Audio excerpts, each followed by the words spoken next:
Call to order the Grant County Board of Commissioners work session for July 18th, 2017. Welcome everybody. Please join us for the Pledge of Allegiance and the salute to the flag. I pledge allegiance to the flag of the United States of America and to the republic for which it stands, one nation, under God, indivisible, with liberty and justice for all. I salute the flag of the state of New Mexico, the symbol of perfect friendship among united cultures.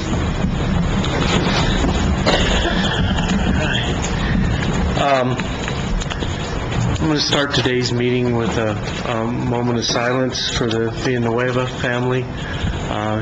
As most of you probably know, the sheriff lost his father this last week, and I want to send the thoughts and prayers of the commission and the public. So if you'll please join us in a moment of silence.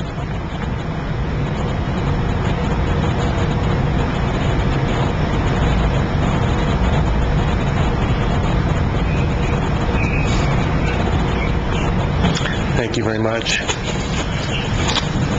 We're also going to send our thoughts out to Randy Villa's family. His mother is struggling right now also. So, that being said, we'll go ahead and get started with the agenda. Are there any changes that need to come on the work session agenda? Commissioners? No, sir. Can I get a motion to approve? I so move. Second. There's a motion and a second to approve the work session agenda. Is there any discussion on that motion? Seeing none, all those in favor signify by saying aye. Aye. Motion passes. The general purpose of the county work session is to inform the Grant County Board of Commissioners of the agenda items that will be addressed at the next regular meeting, and for the department heads and other elected officials to communicate with commissioners regards to matters of their respective departments. In accordance with Grant County Resolution 1701, we welcome the public to attend. However, there will not be public input during the meeting. Next item on the agenda is we're going to start with the discussion of the amended Joint Powers Agreement, New Mexico CAP entity. Mr. Gutierrez is here to go over that for us. Good morning, Anthony. Good morning. Thank you for the invite. My name is Anthony Gutierrez. I'm the Executive Director for the New Mexico CAP entity. I think it's pretty well known that the New Mexico CAP entity's purpose is to attempt to secure water and other resources for our region. The previous Joint Powers Agreement was pretty specific to the New Mexico unit. It's been well publicized, and if you've been following along with the New Mexico CAP entity in the process, the project for the New Mexico unit has changed significantly. We've identified several purposes for the New Mexico CAP entity and for their water needs. One being ag, one potentially being for municipal need, and the other, of course, is conservation.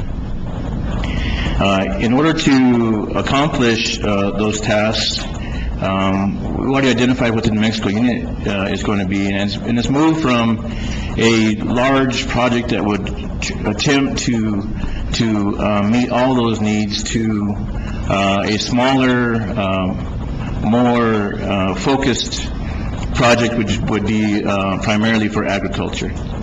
And but there's still the potential for need. And if you see long-range plans for the town of Silver City, for other municipalities, the city of Deming, also for even in the Grant County Water Commission plan for the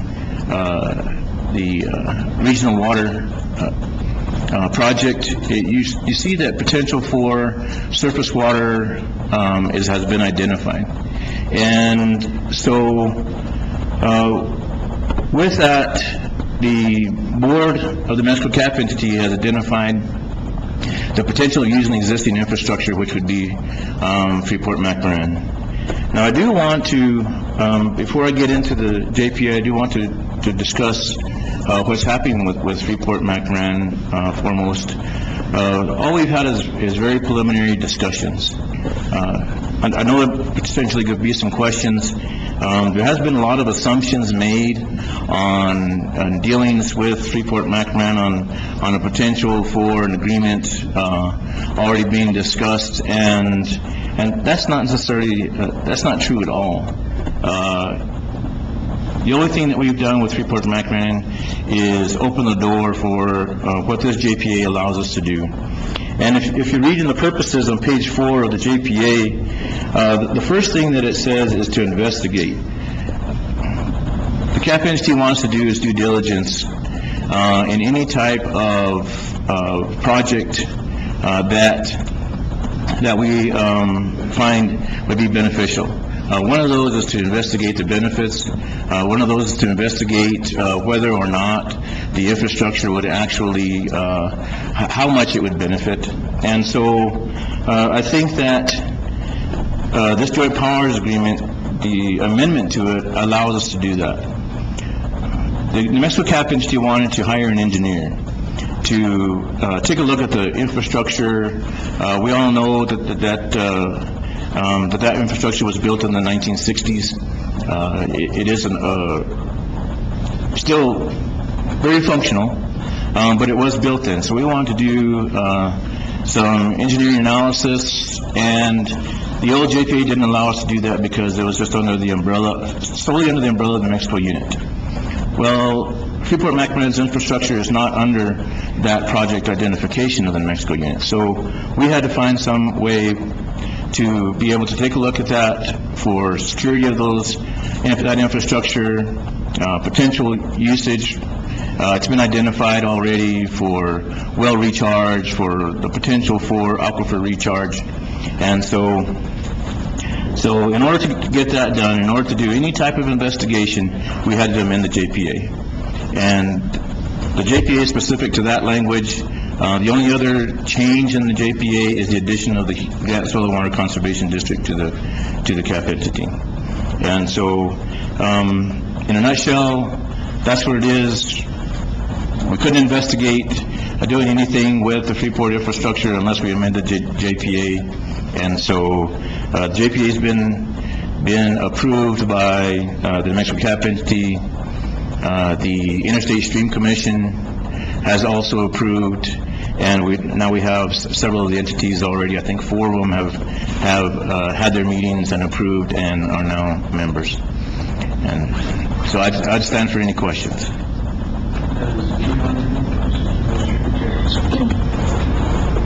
Go ahead.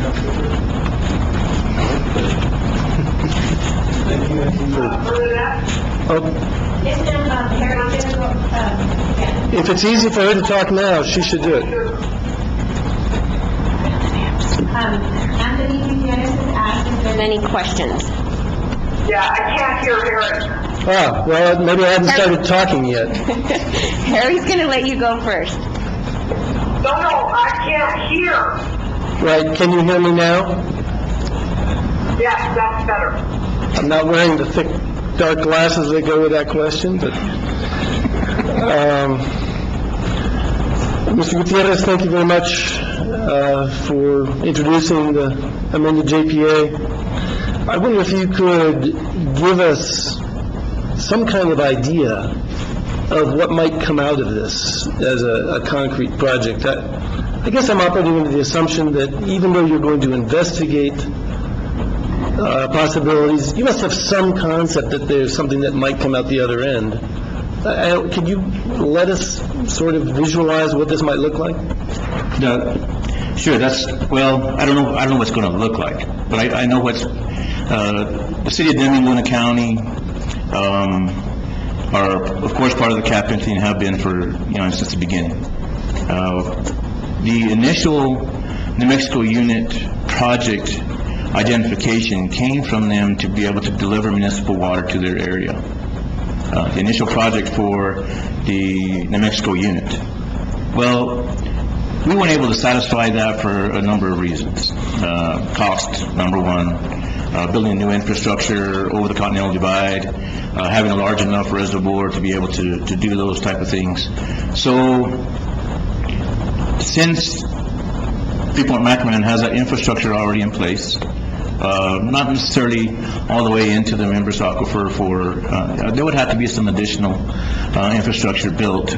But it does go through the Mangus Trench. It can deliver water over the Continental Divide with little to no cost and additional infrastructure. So it's was kind of a no-brainer to say, well, we at least need to investigate that.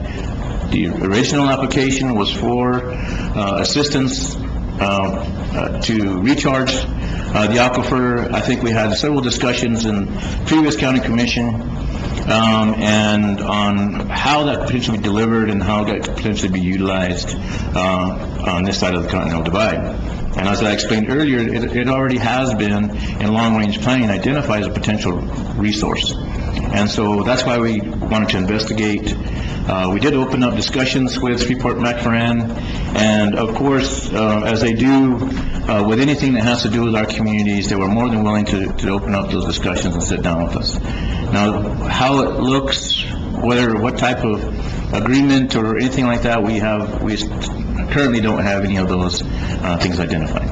Okay, and I didn't mean for you to lay out lots of specifics. The general idea is helpful to me, at the very least.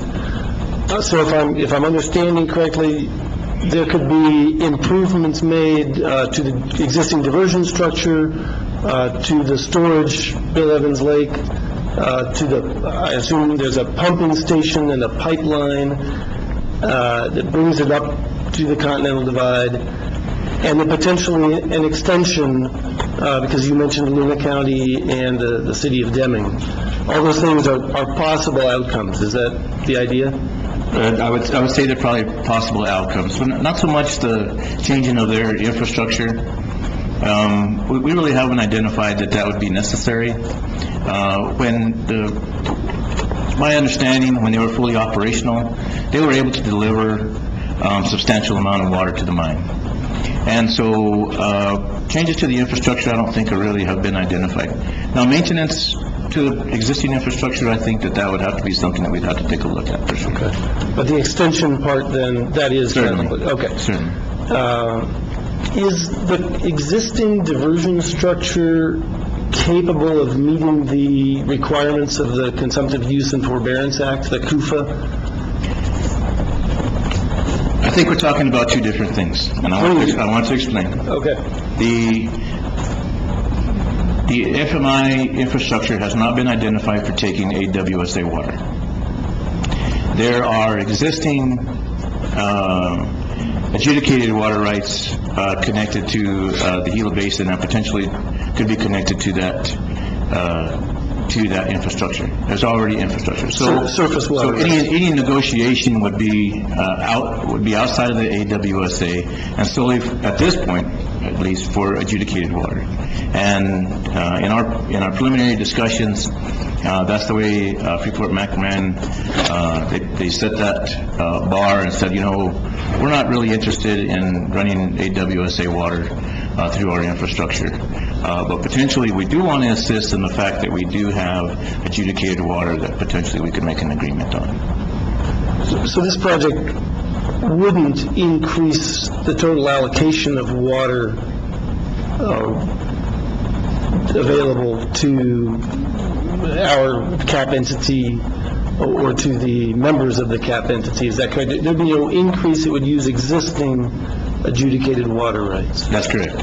Okay.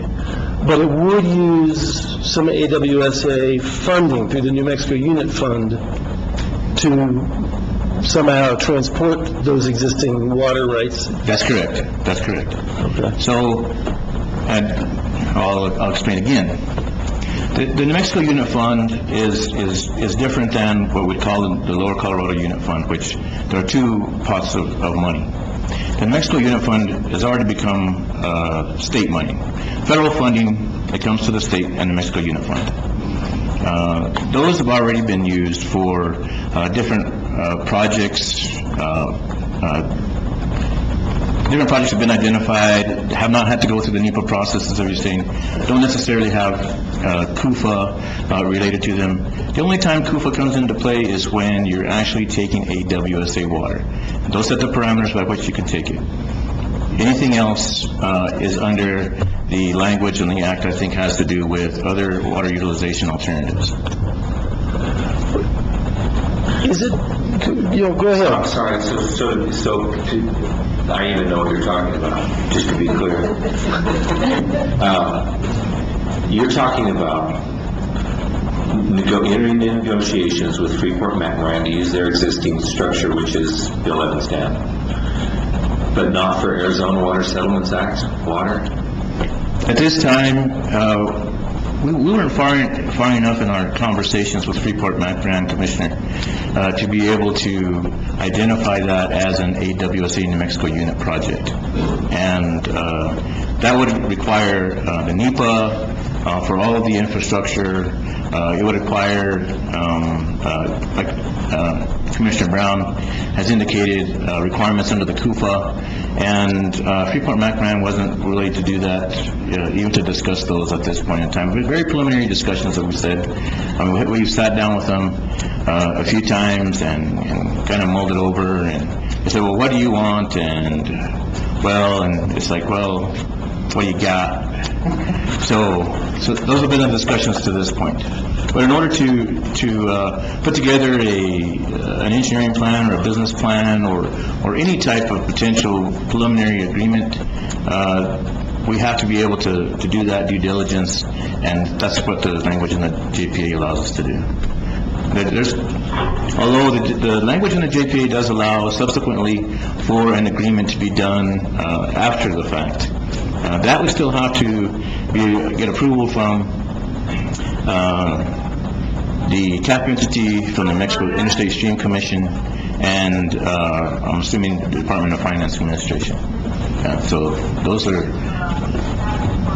we're just trying to investigate and do some due diligence before we even enter into any agreement type talks.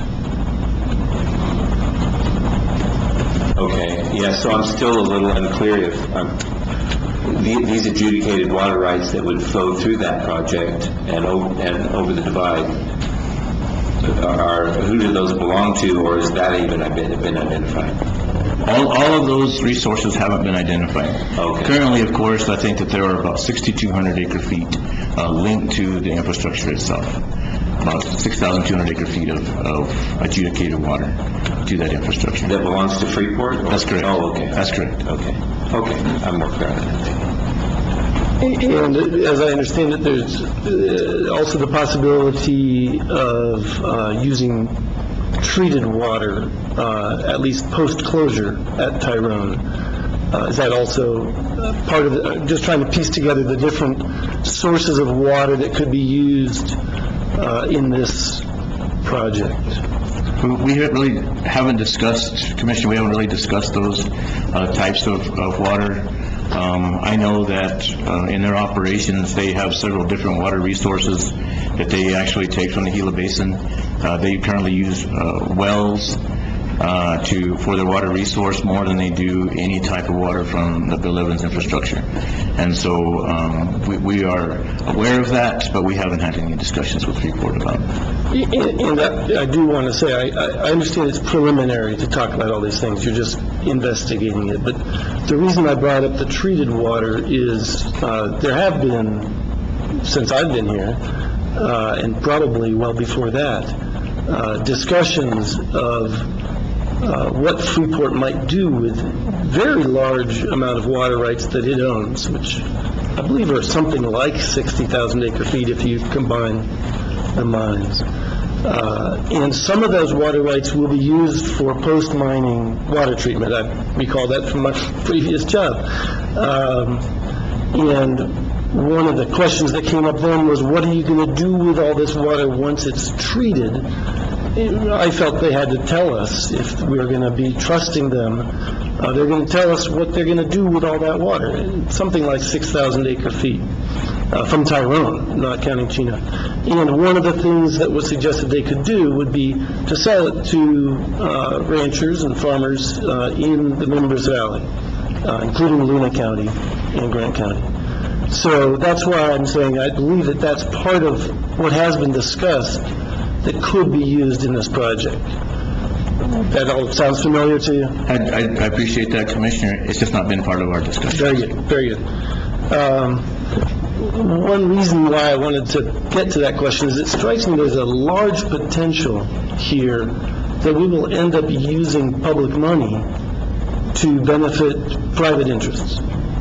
Freeport's the most obvious beneficiary, but there are other owners of water rights who presumably could end up selling those water rights via this infrastructure, or selling the water that goes with those water rights.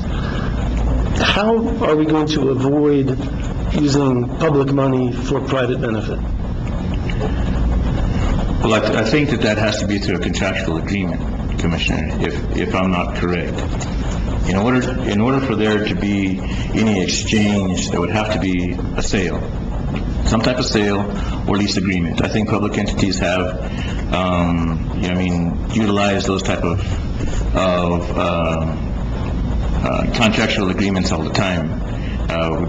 We buy services, we buy goods, we have lease agreements. It's not uncommon for a municipality to have lease agreements with ranchers and farmers to be able to take water, mostly from the infrastructure or from the aquifer more than anything.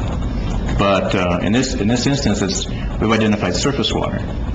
And so that would have to all be done under the procurement process. There are means to do that, and so that all would have to be under the purview of a contractual agreement. Those contractual agreements would have to be done. We're not anywhere near that yet. We're just trying to identify whether or not it would be of a benefit. So, recognizing that we're not near it, the idea, at least, so we know what we're potentially approving, is that the CAP entity would lease water rights and then resell the water to users elsewhere using this infrastructure. That's correct. Yeah. Is that right? Yeah. What would the CAP entity do with the proceeds? Do you have any sense of what would come out of that?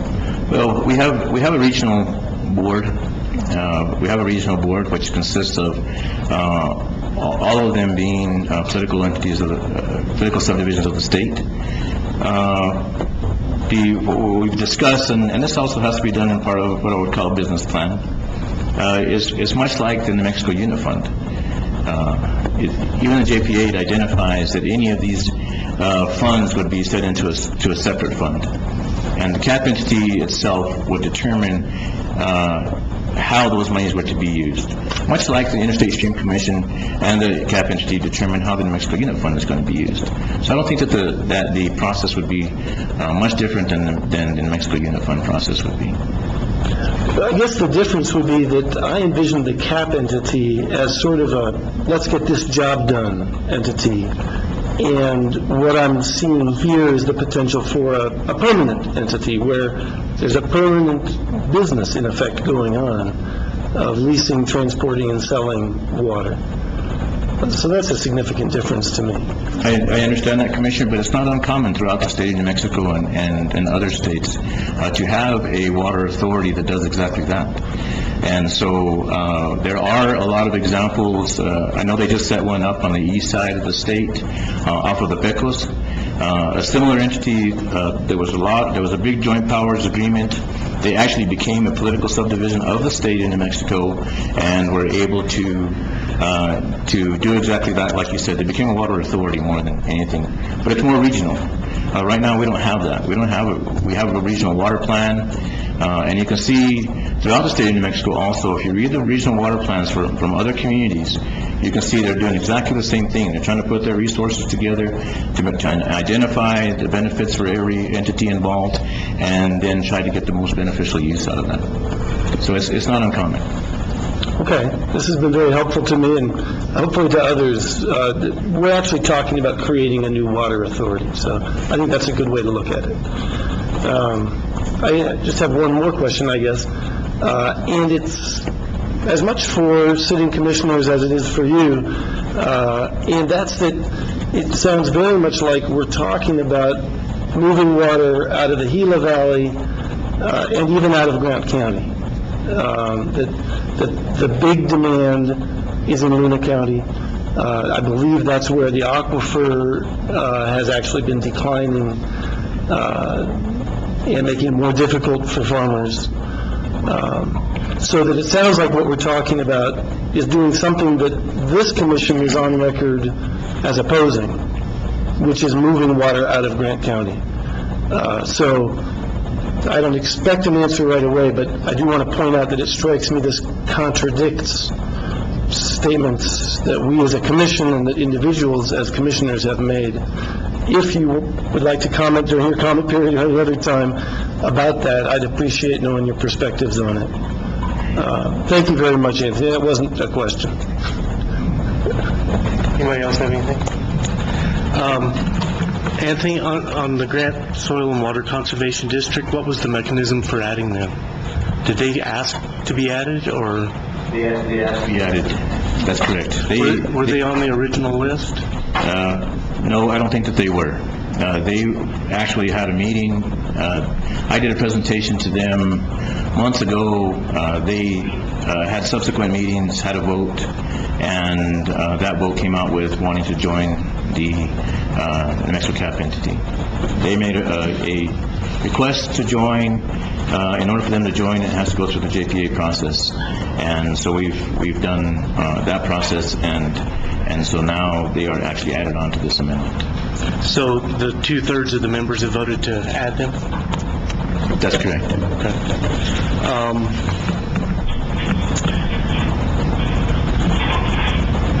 I don't guess anybody else has asked to be added. I sure would like to see Silver City, Baird, and Hurley on there.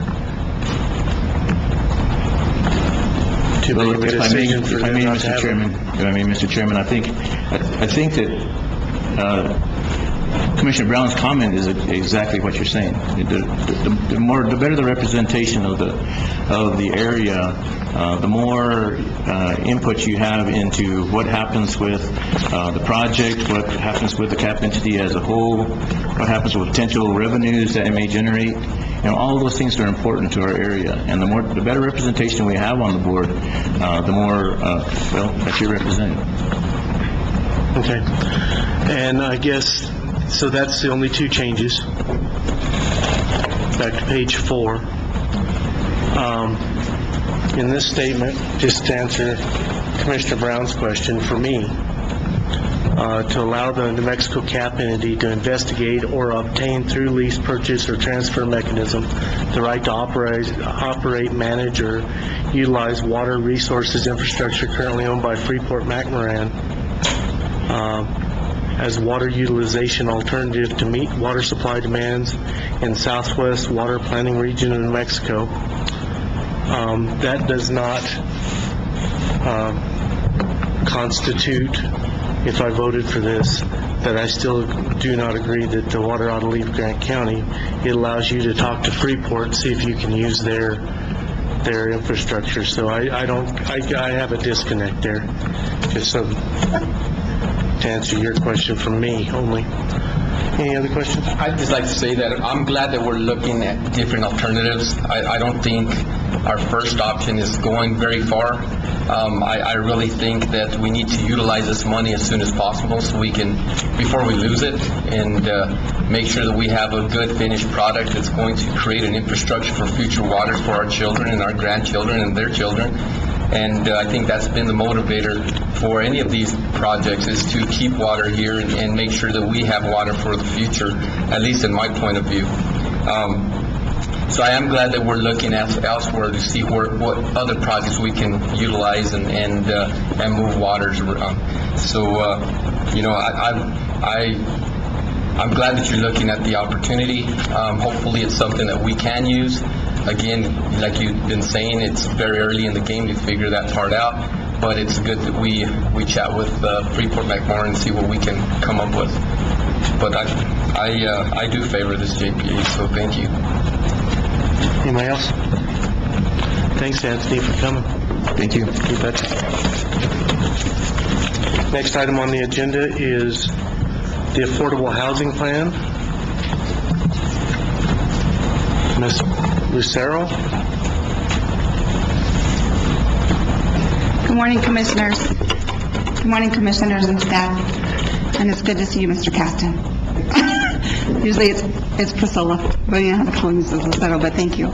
So I just wanted to give you an overview today, a little bit about what an affordable housing plan and what the intent is. For most of you, maybe you're not aware that I have been involved in the housing field as well for many years, and I've served on the State Housing Advisory Committee since about 1997, and also dealing with rehab projects, new developments, and then also involved in the weatherization. So that's kind of where some of my knowledge comes from, housing. And then in my very first job was I worked for the Housing Authority as part of the COG, so that's kind of where I have some, some history with doing housing. But I wanted to just kind of go over some of the requirements of an affordable housing plan. And I had Bernadette put on your desk there, what are some of the requirements of the affordable housing plan. And first you can see in front of you, you'll find a checklist, and those are the primary things that are required as part of doing an affordable housing plan. And so part of the purpose of doing an affordable housing plan, and then right behind that, you'll find the attached act, which is a state statute that was actually implemented through New Mexico Mortgage Finance Authority, which is considered our state housing division, to try to do more housing within the state of New Mexico. So in that, primarily the intent of of developing an affordable housing plan is to allow the local government to be able to donate either property, and you'll see there on the next page, right in front, it starts on page 2, you'll find where it talks about what those things you could do as a local government to be able to assist in developing housing opportunities. So that includes, not only does it include, supportive housing, it also includes multifamily housing, it includes also with housing rehab, anything that a local government could provide to be able to enhance housing opportunities. Primarily what we've seen, and most of the time we see these opportunities within the local governments as a city or as a town, and we see multifamily housing units where they're providing infrastructure, which is like waiving the fees, the water fees, or waiving development fees, or those kinds of fees is what we typically see. But we're also seeing where local governments can donate property for the intended purpose.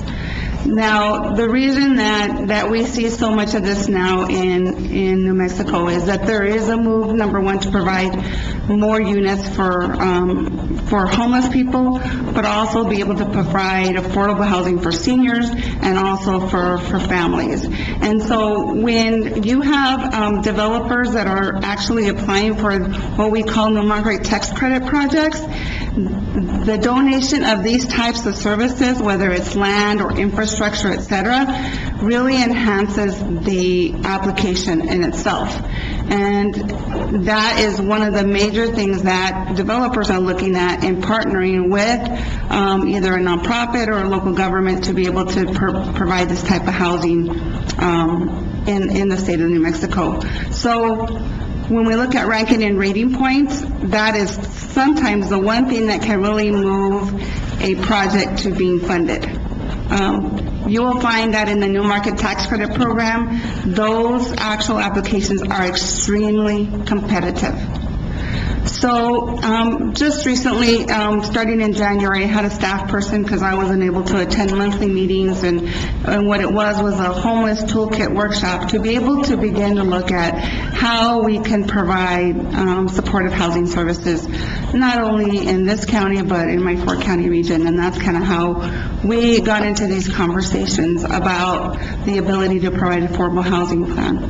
So currently, the town of Silver City does have an affordable housing plan. They were probably one of the firsts that did their affordable housing plan, and that's what resulted in the Vistas de Plata housing subdivision that you see located right adjacent to the recreational facility.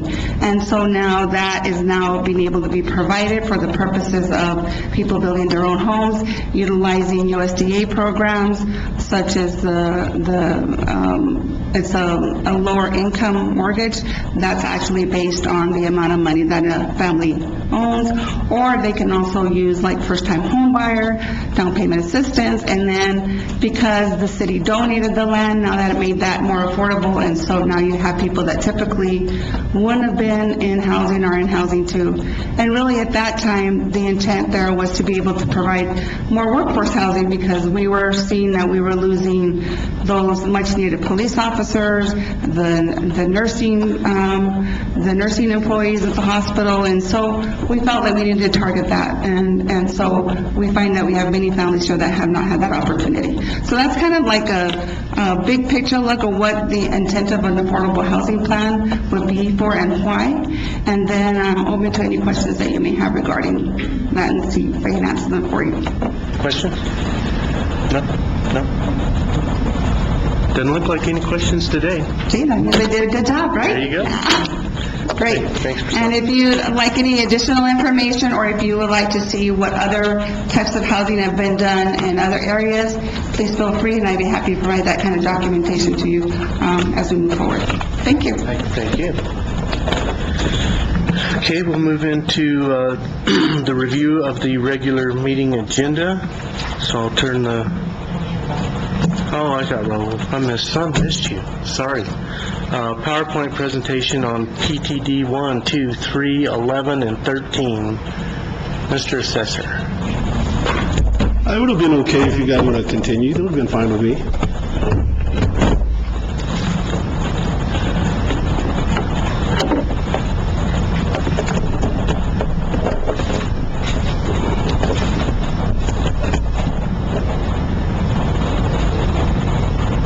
I'll try to make it as clear as I can, and maybe all the stuff. Property tax division.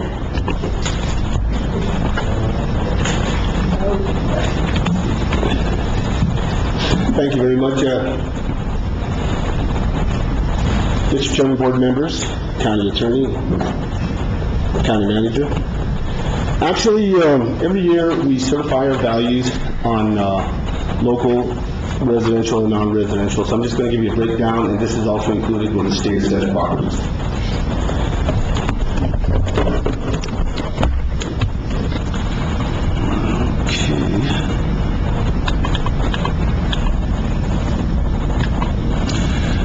For starters, on the state, the residential properties, they protest the valuation on the residential once we send out the notices of valuation.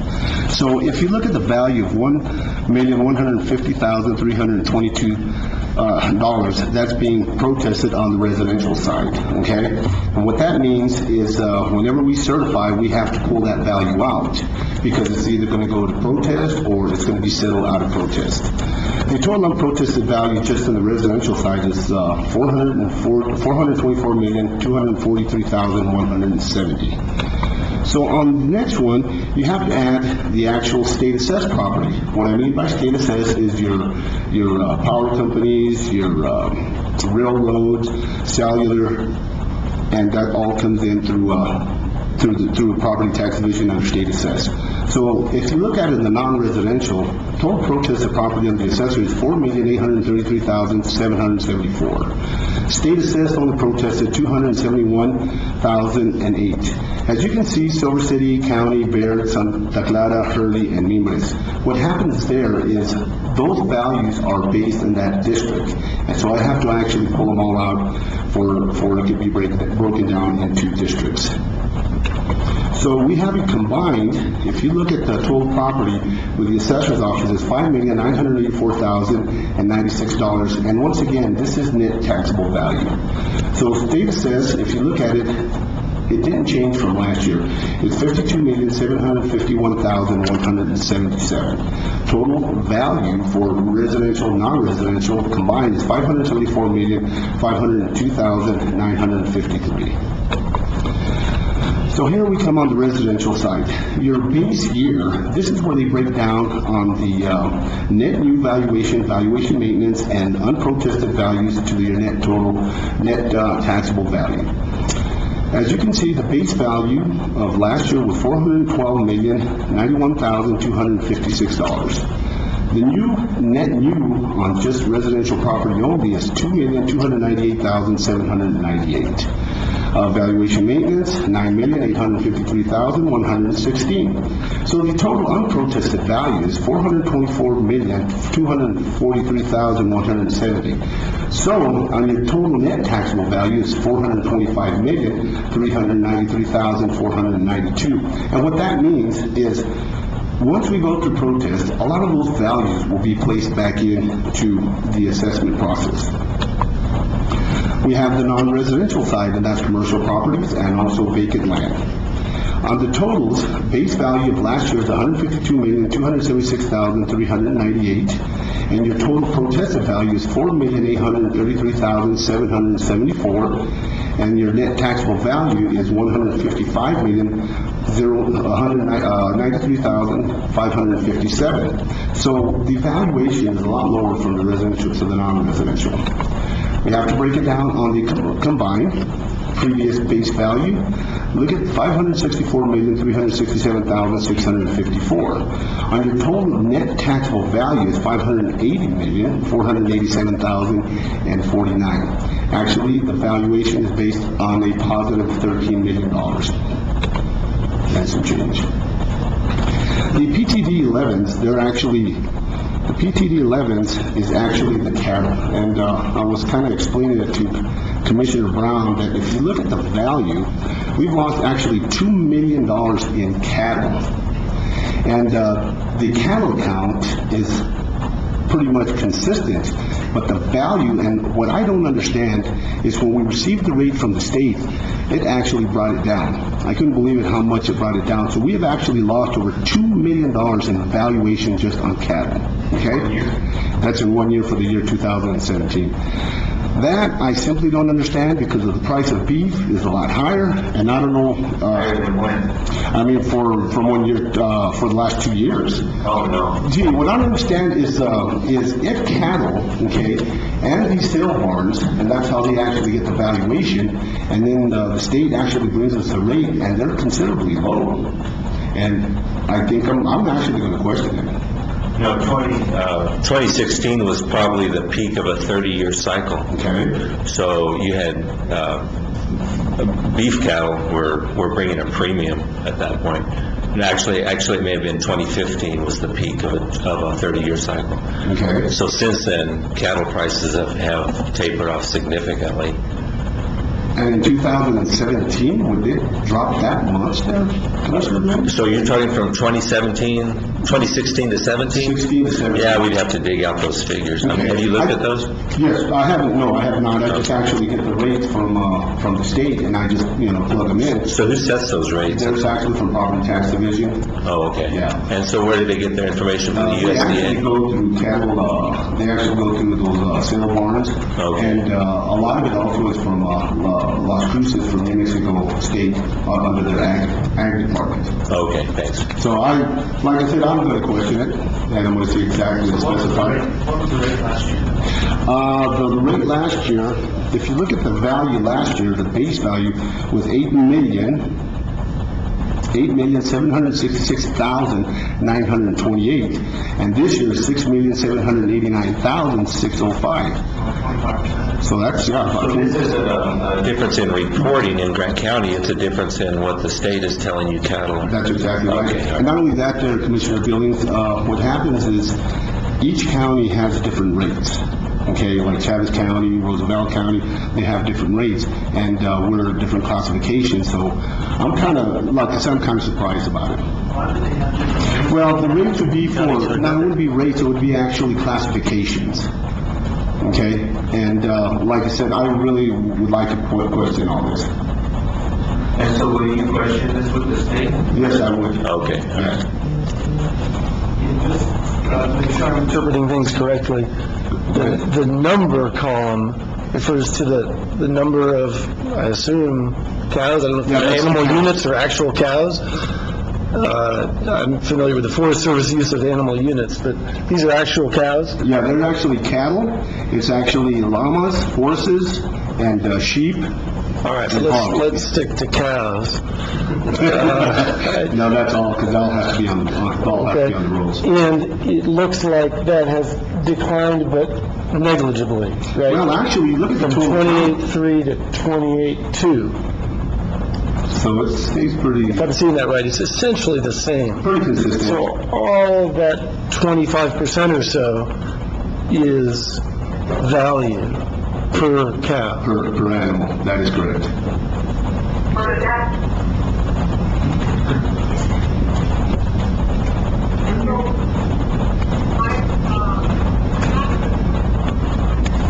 You know what, I'll go ahead and get you the, I'll get you the rates, sir, so you guys can see exactly from one year to the other.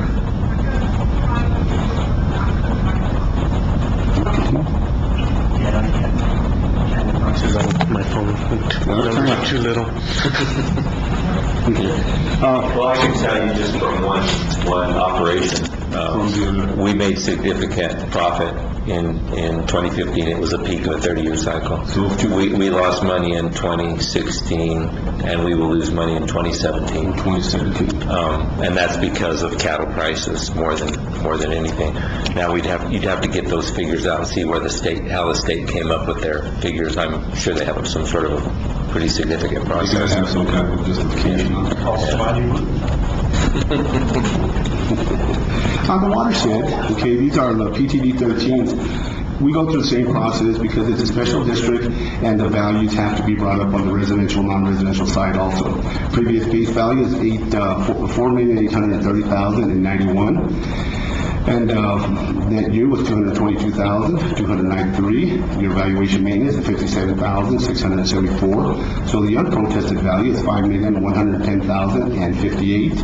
And the protested is $53,927. And once again, this is on the residential side. The non-residential, you're actually looking at the base value is $1,869,218. The net new is $66,324. Valuation maintenance is $55,795. Your total unprotested value is $1,991,337. The total protest is over $7,057, and that's on the non-residential side.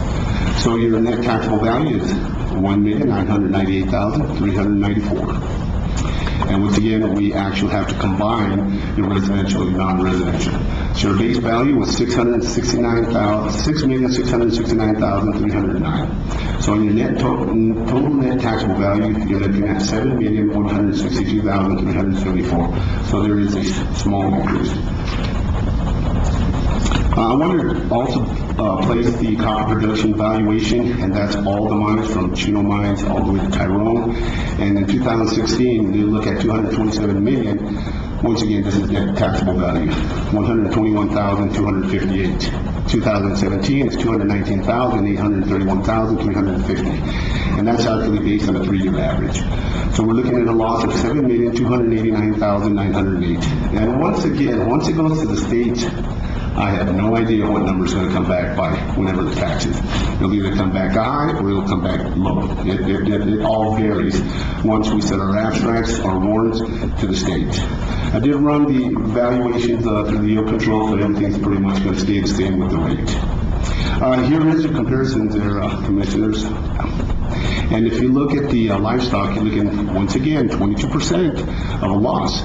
Land, you're looking at about an increase of 4.3%, improvement 3.2%. Personal property, it was a loss of 4%. However, for the prediction of 2018, that's going to go up. State assessed, you're looking at an increase of 1%. And here I actually had add the exemptions on land. Exemption and improvements, also the full disabled, it increased 13.3%. And the reason why is because of the 100% disabled. What happens there is they're 100% disabled, they're completely taken off the tax rolls. Head of household is decreased a little, about 3%, and veteran exemptions, 3.2%. Minus 8%. And you look at the total exemption, it's about 3.2% of an increase. Total net taxable value is 2.7%. Yes, sir. To nail down the rate reference you made, you say you've run this already through the yield control formula, and the mill rate is not going to change? It's going to be pretty much the same. That is correct. And once again, once we send our abstract and our warrant, we won't receive the rates until September, okay? And once we come up with the abstracts, those values are actually going to change some more, but they won't be drastically changed at all. So okay. I realize there's no final number, but when you say pretty much the same, could it be that they will be 2.7% lower? I don't think so, no. Not on the rate. So on that, we should be seeing an increase in property tax revenues, Yes, sir. That is correct, sir. maybe 2%. Possibly. Okay. And due to the 3% cap on the residential side, that actually increased to 3%, so we're pretty much on the ballpark. Okay, thanks. Mr. Chairman, board members, any questions? Any other questions? Any questions? You got more? Thank you very much, and you guys have a great day. Okay, thank you, Mr. Session. Now, we can review the July 20th, 2017 regular meeting agenda. Turn the meeting over to the manager. Mr. Chairman, Commissioners, you have the draft agenda in front of you. You have 3 sets of minutes to approve, which were included in your packets for your review. You have a work session, regular meeting, and another special meeting minutes. Moving on to financial reports. Approved, disapproved, July 11th, 2017 expenditure report. Linda will go over the highlights of that, please. Mr. Chairman, members of the board, you have an expenditure report to approve, which covers the period of June 8th through July 11, 2017. The total for this expenditure report is $3,498,016.14. The total AP checks is $3,055,342.04. And included in those AP checks is a check to Ascent Aviation in the amount of $41,754.10. This is for June fuel, avgas fuel. There's a check in the amount of $17,781.12, and this is for the June jet fuel. A check in the amount of $14,633.80, and this is for the May jet fuel. A check in the amount of $16,358.40, and this is for the July fuel. There's also a check to Bank of Albuquerque in the amount of $238,208.23, and this is for the gross receipts tax revenue, the debt service. There's a check to Computer Assets in the amount of $12,427.76, and this is for a camera system and accessories for dispatch. A check in the amount of $24,736.37, and this is for a shuttle bus at Correcaminos, and this is only a portion of the entire cost of about $94,000, because we only pay a percentage of it, and the rest of it comes from DOT, and they pay the vendor directly. Sorry, the rest, repeat that last sentence. DOT pays the vendor directly. Okay. And there's a check to Fuel Center Plus in the amount of $15,368.56, and this is for the road diesel fuel at the road department. A check in the amount of $93,239.60, and this is actually a check to Grant County from Correcaminos, and this is for the administrative cost for us being the fiscal agent for them. A check to HCP Systems in the amount of $28,845.94, and this is for May and June medical management services at the detention center. A check to Morrow Enterprises in the amount of $200,021.93, and this is a progress payment for the North Hurley Road Colonias project. A check to the New Mexico State Land Office in the amount of $135,373.34, and this is for the mineral royalties at the gravel pit. A check to New Mexico State University in the amount of $17,000, and this is for the April and June, the fourth quarter, a contribution at the Extension Service. A a check to Ockham Engineers in the amount of $30,865.32, and this is for engineering services for the Colonias projects. A check in the amount of $15,552 to Performance Braking Incorporated, and this is for the Tucasa project. A check to Professional Document Systems in the amount of $23,906.13, and this is for the Novus Agenda software and the microfiche. A check to Rich Ford in the amount of $39,098.41, and this is for a 2017 Ford Police Utility Vehicle and Equipment. And I'd like to mention on this one that Lally Toyota does have a contract with CES, but at the time, they weren't able to provide the interceptors, and they can't change that agreement until 2019 when that contract expires. So what we'll do in the future is go ahead and go out to bid when we purchase vehicles. We'll just need to give Jacob at least a 60 days advance notice so we can go through the entire bid process. Okay? And then there's a check to Shamrock Foods in the amount of $11,657.56, and this is for foods for the senior programs. A check to Southwest Concrete and Paving in the amount of $21,088.25, and this is for hot mix for the road special projects. A check to Southwest Solid Waste Authority in the amount of $45,612.89, and this is for the May billing, the tipping fees. A check to Summit Food Services in the amount of $45,369.80, and this is for April and May inmate meals. A check to Tyler Technologies in the amount of $40,730.02, and this is for the software renewal for 2017-2018 fiscal year. A check to White Sands Construction in the amount of $242,924.62, and this is a progress payment for the Tucasa construction. And a check to Wright Express Fleet Services in the amount of $24,875.61, and this is for May fuel charges.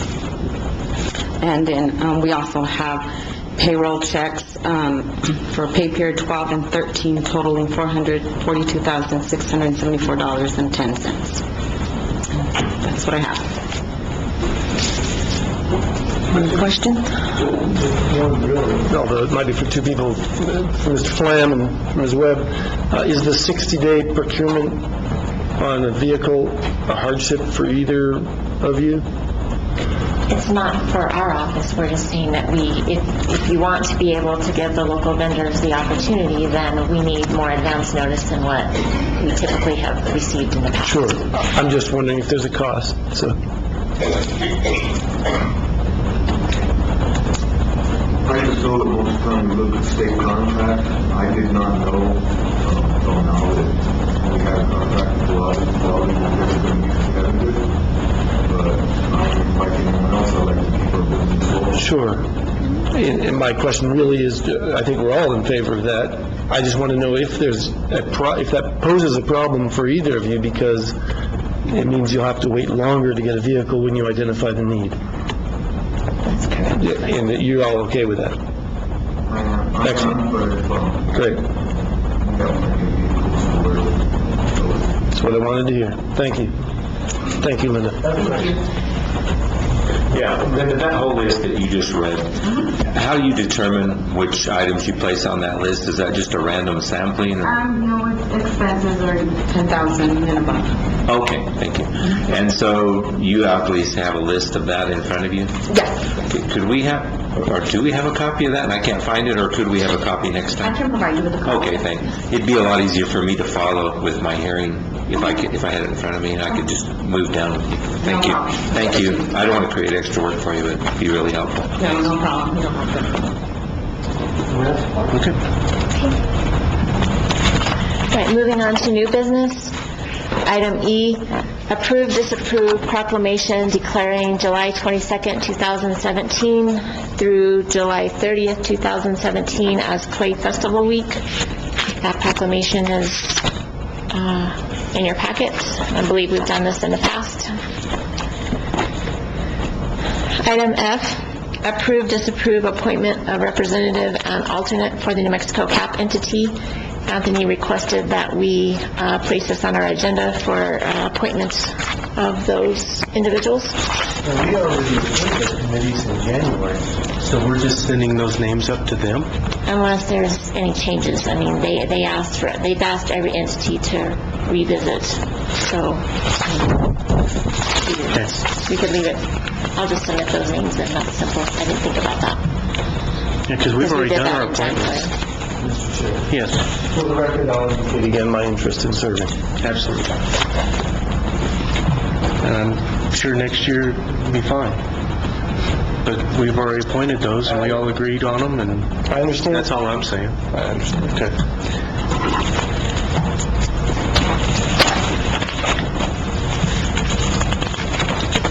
Moving on to agreements.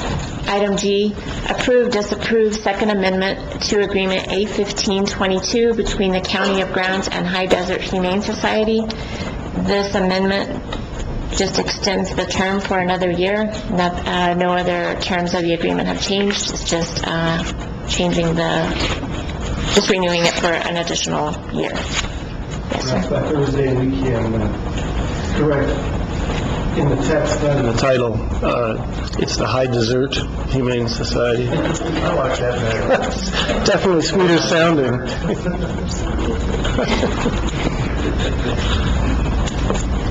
We'll make that change. Nice catch. Okay, now, No, yeah. Not in all caps, it doesn't. Item H, approve, disapprove agreement number A1720, agreement with USDA Animal and Plant Health Inspection Service Wildlife Services for the 2018 fiscal year work plan program. This is an annual agreement to provide resources to livestock and crops and land caused by predators and other nuisance wildlife.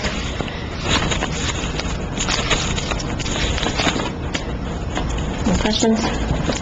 Moving on, item I, approve, disapprove professional services agreement between Grant County Juvenile Probation and the following contractors. Agreement A1721 with Gary Staley. Agreement A1722 with James Graham. We do these annually, and this is a grant that the county serves as a fiscal agent.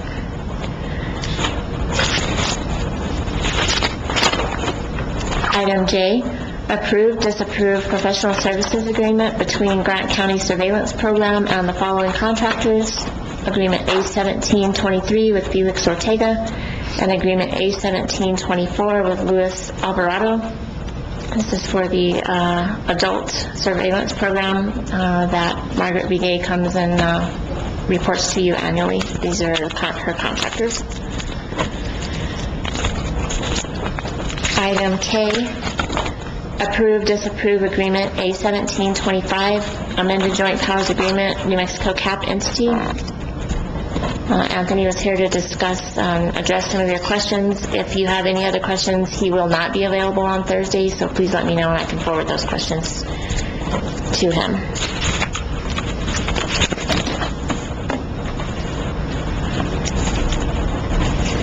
Moving on to resolutions. Item L, approve, disapprove resolution R1728, authorizing and approving submission of a completed application for financial assistance and project approval to the New Mexico Finance Authority.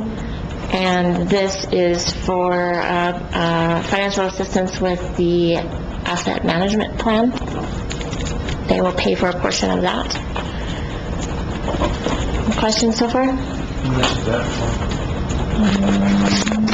The total for the asset management plan is $50,000, and they will pay, did you ever get a definitive answer? It was $12,500 that they would contribute, but they said they're making some changes. Do you want to elaborate on that? Yes, thank you. Chairman and Commissioners, the New Mexico Finance Authority did let me know that in the past, they've always done just 25%, maximum 50,000, but this year they are reviewing that, and it could go as high as 100%. That would be nice, but I won't know until we submit the application and they make a determination on that. What would 100% be? 50,000. 50,000. Okay, so that we would not change the planning funds requested. No, sir. I assume that was based on the 25%. Okay. No, the total project is 50,000 to complete the asset management plan. Why did they go down? Can we get out of this? They didn't indicate that they were, that they had any intention of going down. What I was told is that that's always been the minimum, and for whatever reason, we've just always qualified for the minimum, but they want to make some changes to where they're not just pushing them through their board. They actually want to review these and give as much as possible. Okay, thank you. Can I get a sense of, well, I guess my first question was, we already have an asset management plan, no? No, we do not. I'll be quiet. Next. Item M, approve, disapprove Resolution R-1729, a resolution amending the approved and adopted budget for the fiscal year commencing July 1, 2016, and for county purpose in the County of Grant, Silver City, New Mexico, transferring and appropriating funds thereof. That's a really long way of saying it's final budget adjustments. Would you go over this, please? For last year. Yeah, Charlene. Mr. Chairman, members of the board, this will be our final adjustments for the fiscal year that ended June 20, 2017. Included in this adjustment are transfers out from the general fund in the amount of $193,380. And this is to cover a shortfall in revenue at the road department in the amount of $151,100. This is due to the Circuit Rural Schools. $9,500 will be going into the well and fire management. Again, it's due to the Secure Rural Schools. A check in the amount of $14,000, I'm sorry, not a check, but a transfer out into the insurance fund in the amount of $14,780. And this is for the group health insurance. And then a transfer into the airport in the amount of $18,000. And we will also be doing or posting a budget transfer, decreasing the grant lunch monies in the Commissioner's Fund by $24,644. And we'll be transferring $18,000 into the telephone and the maintenance department, $4,878 into the reappraisal fee, $517 into the abate expense, and $1,249 into the tax incremental funding. And then there will be an increase in expenditures in the amount of $75,000 for the Saco Creek Fire Department, and this is for to purchase some capital outlay equipment. A increase of $7,100 into the insurance expense in the Saco Creek Fire Department, $18,000 in the insurance expense for Pinos Altos Fire Department, an increase in expenses of $7,100 into the Pinos Altos Fire Department for non-capital equipment. And then there'll be an increase in revenue of $6,702 and also an increase in expenses by $6,702 for the DWI 2017 distribution grant. And then we'll have an increase in the insurance fund of $333,764 in expenses, $318,984 in revenue, and again, this is for the group health insurance. There'll be an increase in the PA Fire Department Alice Mesa Fire Station construction. We'll be doing an increase in revenue and expenses of $400,656. There'll be an increase in the North Hurley Wastewater Reserve Fund in the amount of $13,127, and this is to replace a pump. An increase in revenue and expenses by $42,318 for the Wind Canyon Assessment District. Then we'll have a transfer of $15,704 from the Loma Verde Assessment District into the debt service to pay for that debt service fee for the Loma Verde assessment. And then we'll have an increase in revenues in the airport of $51,600 in expenses and $27,773 in revenue in rent, and in the sales tax of $5,827. And then there's an increase into the North Hurley sewer system of $8,705, and this is for the increase in expenses and fees. So the revenue and expenses are increasing by $1,705 for the North Hurley sewer system. So overall, the grand total revenue is increasing by $110,965 and expenses of $985,776. Any questions? How is it that we have almost 319,000 more in receipts in the insurance fund? That's because since the county pays 100% of the premiums, all we're doing is separating it into a separate fund to be able to pay the billing as we receive it, to be able to keep track of the credits whenever an employee terminates. So really, this is coming out of the general fund, and we're just putting that money into a It's separate. leftover money. Is that correct? We established a separate fund, we didn't use it all, and now we're considering what's left to be a receipt? Correct. Really? Yes, because what we're doing is we're taking the money out of the employees. When we run payroll, we take out that money to be able to pay for the premiums, which we put into a separate fund. Right. So that money is actually in addition of what we originally budgeted. Don't you have to net those out? I would never have called it a receipt, I would have called it a shifting of assets, right? Really, you only have about $14,000 in difference. Correct, that's the transfer. Yeah. So that's all the extra money there. The term threw me, but The thank you. receipt, the receipt line item, that's one. Right, So we have to account for it. sure. Anything else? Okay. Thank you, Linda. Thank you. Item N, approve, disapprove Resolution R-1730, authorizing the execution and delivery of a loan agreement and intercept agreement between Grant County and New Mexico Finance Authority in the principal amount of $42,318 for the purpose of financing a road improvement project for Fleming Tank Road and Wind Canyon Estates Subdivision Community Area Improvement District, and paying a loan processing fee and evidencing the special limited obligation of the governmental unit to repay the principal amount of $42,318 together with interest thereon, providing for the pledge and payment of the principal and interest due under the loan agreement solely from the third increment of county gross receipts tax revenues imposed pursuant to Section 720E9 MSA 1978. Long title for this is to approve the loan agreement with New Mexico Finance Authority for the financing of the Wind Canyon Special Assessment District. Not sure why they have to title their resolutions quite so lengthy. We never have to hear Wind Canyon Fleming Tank Road again. I could have sworn that happened a couple months ago.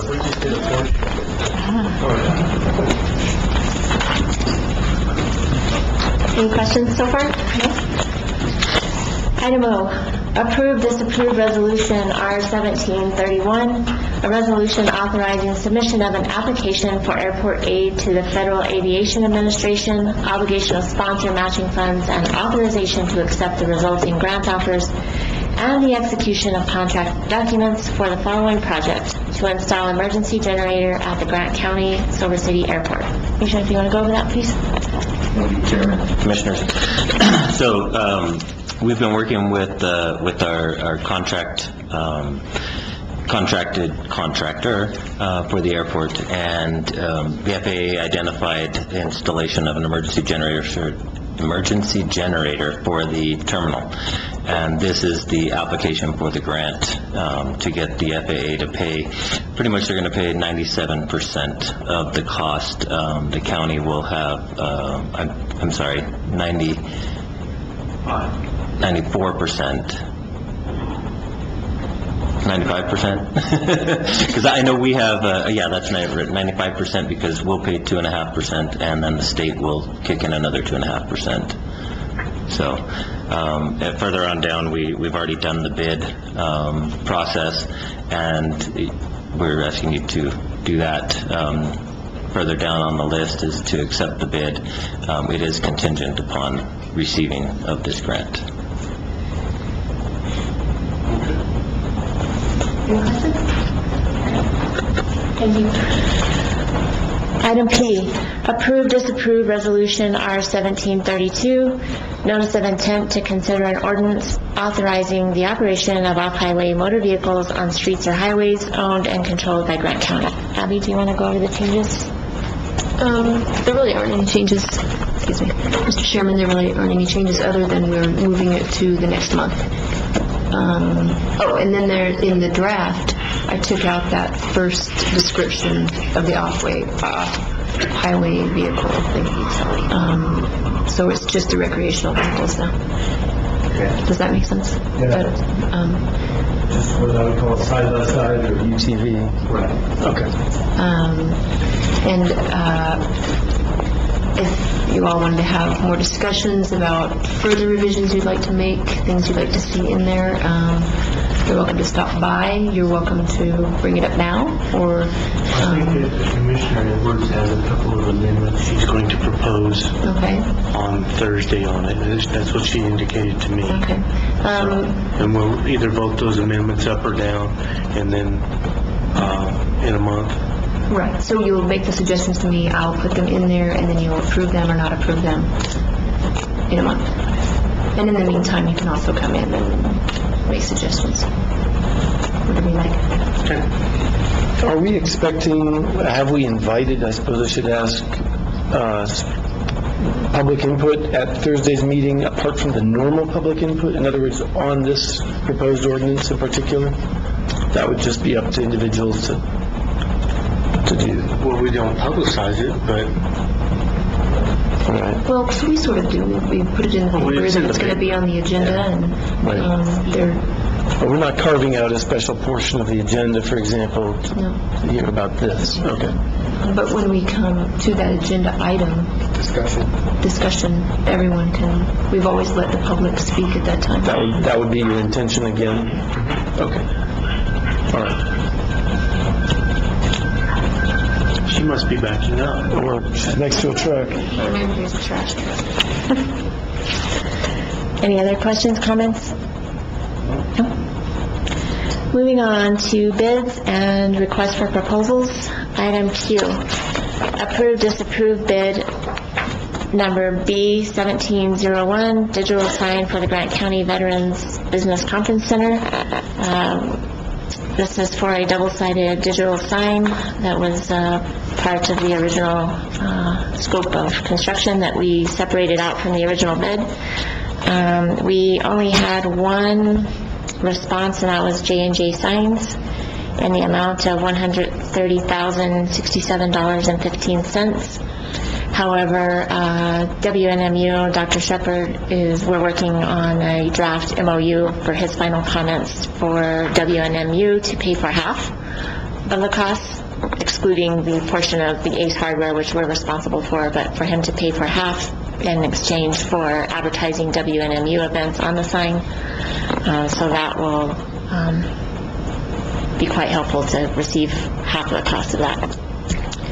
I see you have a question. Yeah, did you just imply that Ace would also be using, Ace Hardware will be using this digital sign? Not the digital sign, no. There are corporate requirements. There'll be a separate Ace Hardware sign that goes on the same... So the same frame, as it were. But it will not be the... And that's not part of this 130? That is included in the 130, however, we didn't feel it was appropriate to ask WNMU to pay for our tenant's sign, which we're required to do. So do we have an estimate of if WNMU pays half of this cost minus the Ace cost, they're throwing in like 55,000, something like that? It was closer to 65. which is almost half the entire Ace thing. Hardware was Must be nothing. 4,000 or Okay. pennies compared to the total cost. And not only that, I know there was a veterans group that approached us, 3 years ago, said that they were willing to pitch in for that sign. I don't think they had any clue on what a sign costs. They have a small fraction that would still help. Okay, so maybe that we need to contact information would be... We'll get that. I was unaware of that, so, okay. Even if it's a small fraction. We'll take it. If we only had one respondent, I wasn't aware of that, maybe we don't have any idea what a sign costs. We actually did some homework a while back and had some other vendors that were actually on CES, but they were out-of-state vendors. You've made it very clear that you prefer to give local vendors opportunity. Sure. He is the local guy, the only one that bid on it, and he was cheaper than the original estimates that we had. Oh, okay, good, thank you. And our school looked into it at one point too, and had the same shock all of us have had about these signs, so this looks realistic. Yeah, okay. And the other question I had, and I brought this up with the county manager the other day, is the cost of maintenance on these signs, and she assured me that it was negligible. What would you say? It's been described to me that it's minimal, but I am not an expert in electronic signs. I have to rely on the information that's being provided by the research we did prior to putting this out for bid, that there's not a tremendous amount of maintenance. So does anyone know what the life expectancy of this sign is? No. Chairman, Commissioner Billings, I do not. I do know that through the research, the brand that we requested, that they have, that or an equivalent, is a high quality. It's the same one that WNMU has on Watts Hall. So it's the same quality of sign. It's a company called Watchfire, and they have the highest recommendations, and it's also the best quality of screen, being a 10 mm. And it is double-sided. Sorry? It is double-sided as well, so it's not... Okay, so is it big enough to see from that location, I guess? Oh, yeah. It's big. Yeah. I do see the one on Watts Hall, and I'm surprised that you can see it so well during the bright sunny day, with our New Mexico sun even. And I can, even with my eyesight, I can read what's on it. So I just wanted to make sure ours is farther off the But road. it's the same resolution, and they talk about 10 MMs, 12 MMs, 14 MMs, and that's just the highest resolution, if you will. It's kind of like the resolution on your computer screen. So it's the most vivid, clear resolution that we can buy at this time. And how long of a warranty is he giving? I would have to look that up, but I can get that information to you. Your question about maintenance, my question was actually more about power use, but utility cost. I don't know if that's what you intended by maintenance. I didn't even think of that. No. Whenever I look at the ones that Western's got up, that's what I think of. Do you have any idea about the utilities cost? We don't have an estimate on the utility cost now. But it will be on its own separate meter, so we will be able to track that after the fact. But we don't know we've not been able to determine what the utility cost is for that. I mean, yes, we can try to do that between now and Tuesday.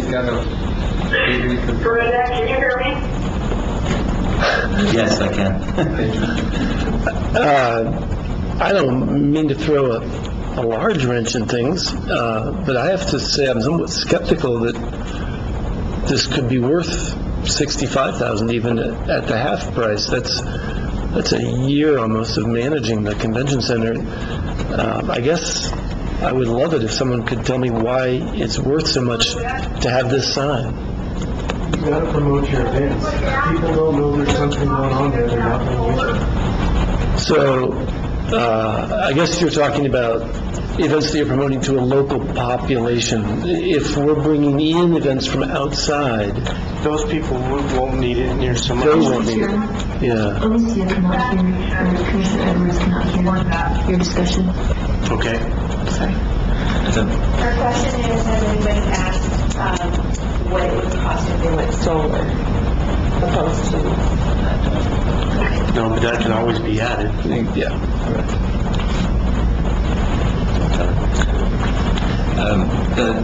Excuse me, Chairman, Commissioner Brown.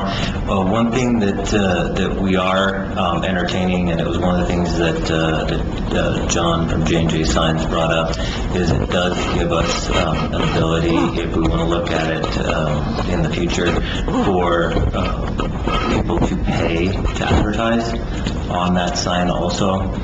It's well known and done in other communities, and there are actually pay schedules for the amount of time that it shows up every day.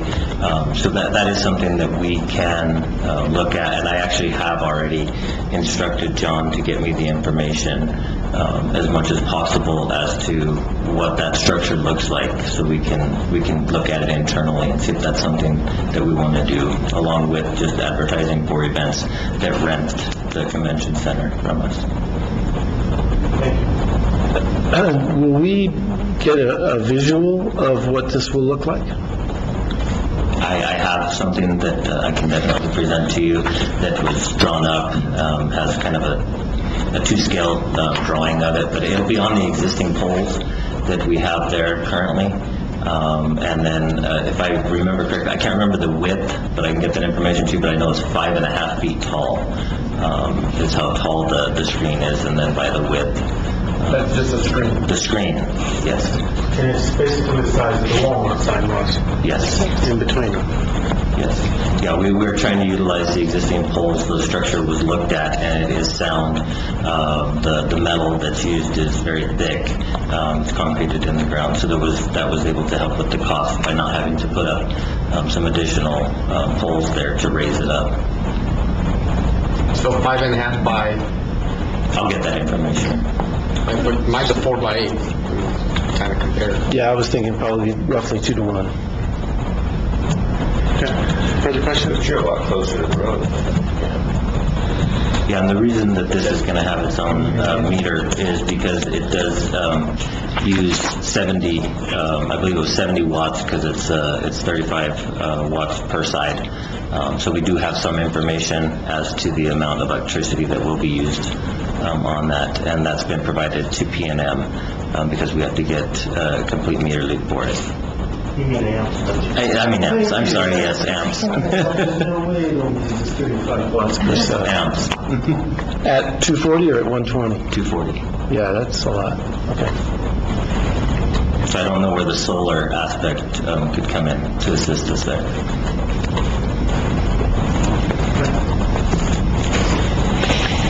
Item R, approve, disapprove bid number B1611, install emergency generator at the Grant County Airport. There were 3 responses, and the apparent low bidder is Apex Solutions out of Albuquerque for the total base bid, including GRT, of $74,593.75.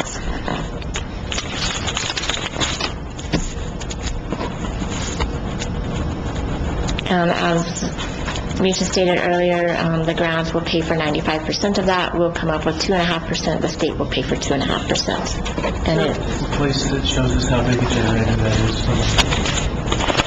it's not in this. How big was it? How many kVA? 60? I believe that one is a 45 kW.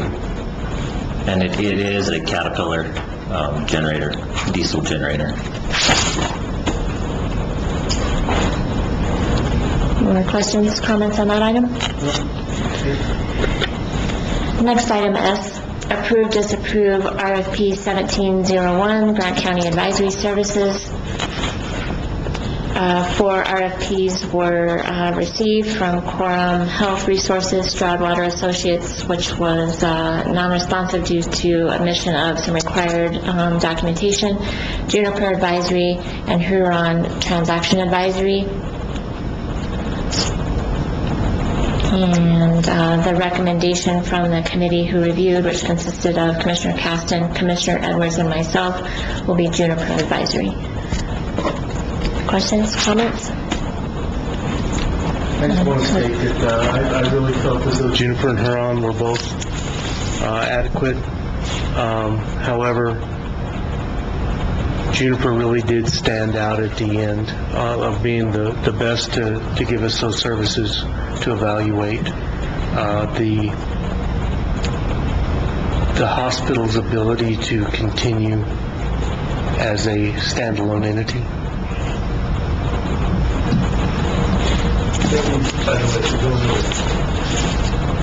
And so we're going to be asked to approve this Thursday?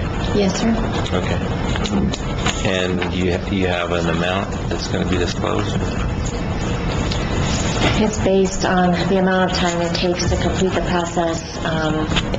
I will send that information to you. It's retainer fees plus you have, I can't give you an exact to the penny figure. So that will be because there are flexible other- depending on what we get. Because it depends on the It depends on how reimbursement. far we go. At any point in that, when you We decide, can stop it at any time. there's different milestones that you can choose to continue or complete the process. So, Okay, very good, thanks. and that concludes everything.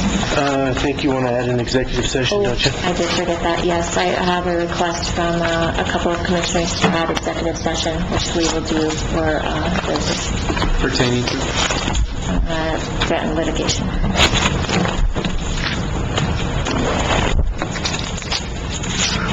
Okay, so we'll move into, that cannot be the right agenda.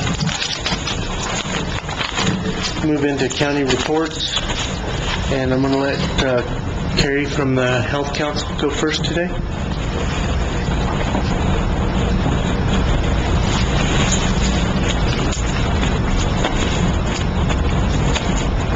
Good morning, Chairman, Commissioners, staff.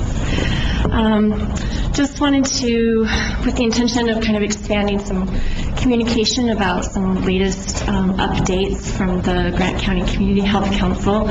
We had we're now meeting every other month at the whole Health Council versus quarterly. So we had our July meeting last night where the members approved new co-chairs. So Priscilla Lucero and Terry Anderson have been the co-chairs for the Health Council for about 7 or 8 years now. So now Mary Alice Murphy and Judy O'Loughlin are our new co-chairs.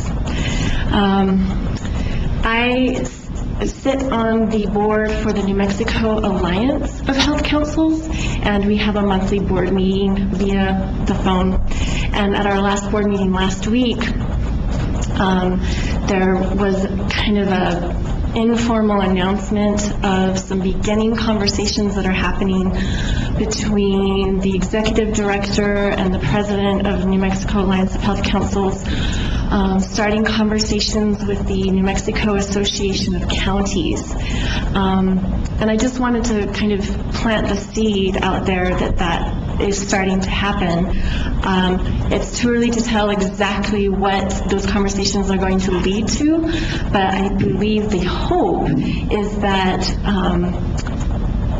to kind of start exploring how can county health councils maybe more effectively or efficiently partner with county governments to provide, I don't know yet, it's too early to tell, but I just kind of wanted to plant the seed that that's happening, and I believe they'll be reaching out either to county managers perhaps, or commissioners. So when I learn more, I can share more, and maybe I'm being too hasty to share, but that was on my list that I wanted to present today.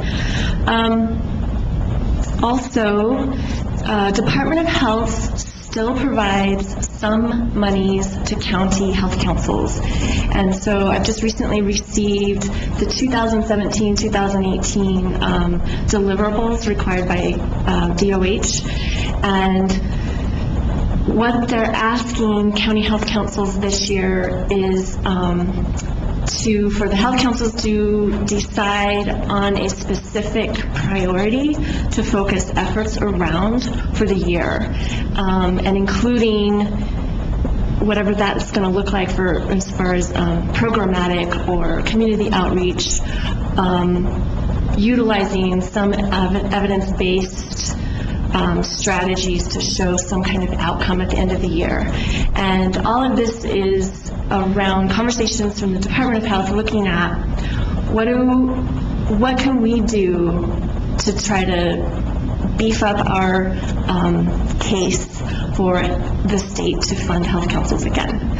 So the conversation that we had last night at our health council meeting was looking at the super priorities from the Department of Health, which is diabetes prevention, obesity prevention, teen pregnancy prevention, and substance abuse prevention.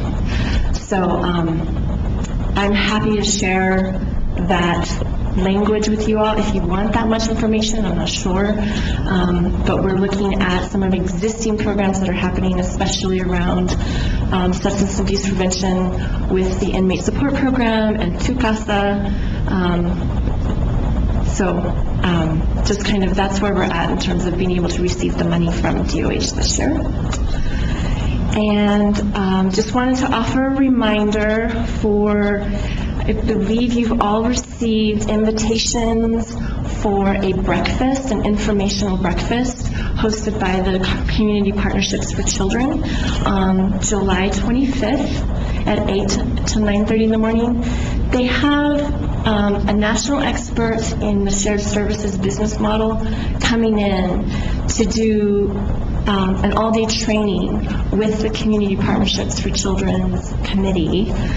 And the request by CPC in gathering as many community leaders as possible is to kind of educate what shared services model is, how it is a business model, and how early child care is really, really essential, and how having a shortage in early child care expands out and affects economic development in terms of employees not being able to work if they don't have early child care.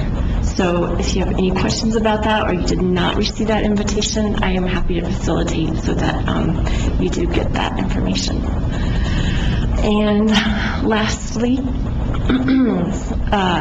save the date for the 16th annual Red Hot Children's Fiesta for September 9th. And if you're not familiar, it's a resource fair for children and families, services offered for children and families. Last year we had about 40 booths, and each booth also offers not only information but activities that engage with the families and the children. So I just kind of wanted to plug that out as well. If any of you have kind of a children and family platform and you'd like to have a booth, or you want to be able to attend and share information or just be part of it, you would be very, very welcome to. So that's about it on this end. Any questions for me? All right. Thank you. Earl, do you have anything today? Thank you, Mr. Chairman, Commissioners. We did a couple of weeks' worth of chip sealing. I've got one more road still to do back there in Silver Acres, and we're going to try and get it done when the city gets their chip seal done. I think they're starting next week. So other than that, we've been out there at Wind Canyon. We'll finish that one low water crossing today. We did install one culvert. We've got a few more culverts to put in out there. Other than that, it's just business as usual. Okay. Misha? Thank you, Chairman, Commissioners.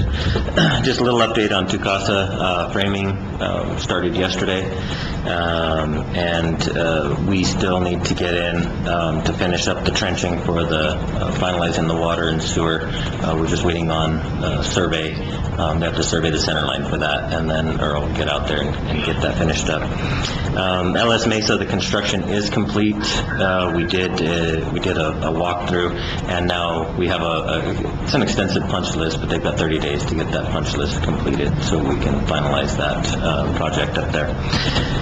The Santa Rita Fire Station was expected to have already broke ground, but we had some permitting issues due to the fact that there's a metal building. CID requires that those be engineered stamped plans for the building itself. So the contractor had to go back to the metal building manufacturer to get those. It's about a week ago. They told him about 2 to 3 weeks, so hopefully in a week or so we'll have those final plans so that we can get the final permits, or the contractor can get the final permits to get started. And then the energy efficiency, the audit paperwork is currently being reviewed, and hopefully we'll have that audit paperwork for you at next month's meeting, so we can get moving forward with that. And last, I just want to remind everyone that I will be finalizing the ICIP for the county, so if there's any public input, still welcome to take it. That's all I've got. Have you had any hearings for the ICIP? Yes, they are already complete. Okay. Any other questions?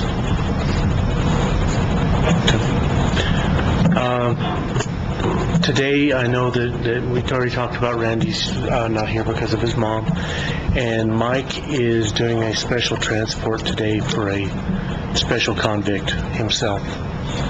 So they're not going to have reports. So that concludes the county reports today. So I guess we can stand for any commissioner comments, if there are any. I have a short impromptu one, which is, I did some math on the sign, and I'm telling you this so that y'all can check my numbers, but if it's 70 amps at 240 volts, I got, let's see, do it again so that I don't tell you wrong numbers. 70 times 240, I get 16,800 watts. And if it's on 24 hours a day, it's 403,000 watt hours. Well, divide by 1,000, make it kilowatt hours, because that's what we're building. And then $365 a year. And then I'm saying 8 cents a kilowatt hour. I don't know what kind of a special deal we get. That's better than I get at home, but I assume we get a good deal. If that's a reasonable price, $11,773 a year in electricity. So that's worth considering as well. Okay. Commissioner Billings, anything today? Yeah, I'm just sitting here reading the article in the Grant County Beat about the meeting that took place here yesterday. And so I think one thing that was made clear by the many comments from the citizens here was that there was no transition process. At least that was their perception. And so I've got some concerns. I've talked to Chairman Caston this morning. I've talked to the manager this morning to see what course of action we have immediately going forward. And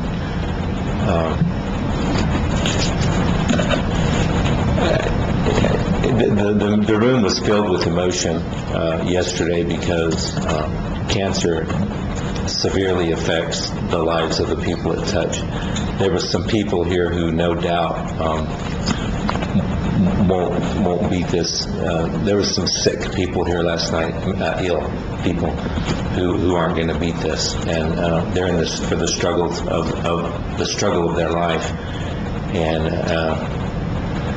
it's clear that they didn't need this extra burden of that was placed upon them by not having the forethought of if Gila Regional was going to change from one cancer center to another, not having the forethought of having a transition. Now, we can argue, and we've had this argument, well, it's this entity's fault or that entity's fault for not having the transition.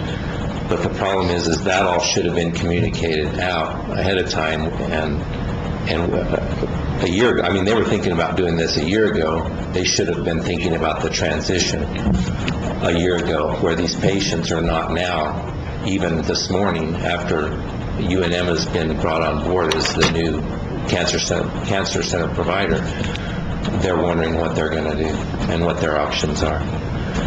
And so I think the commission, being that this is a county-owned hospital, and I know we're taking some steps on Thursday that's why we've put out this RFP to see what our options are. I have some questions to know if there's anything we can do more immediate. And so, I know some of the rest of you do too. And if there is, it may be a long shot, but I'd like to look at pursuing that course of action. Would this be a closed session item? I think she's shaking her head yes. Okay, yeah, I think that needs to stick to closed session. For Thursday. Okay, anything else? No? Commissioner? I don't have much today. I think I'll have a longer report on Thursday. As will I. I don't have anything for today. Alicia, do you have anything to say today? Yeah? Put the mic right down by her. No? See you Thursday. Why don't you make the motion to adjourn?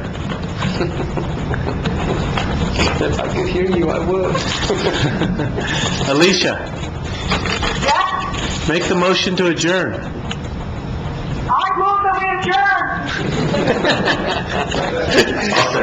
There's a motion and a second to adjourn. Yeah, any discussion? Seeing none, all those in favor signify by saying aye. Aye. Motion passes.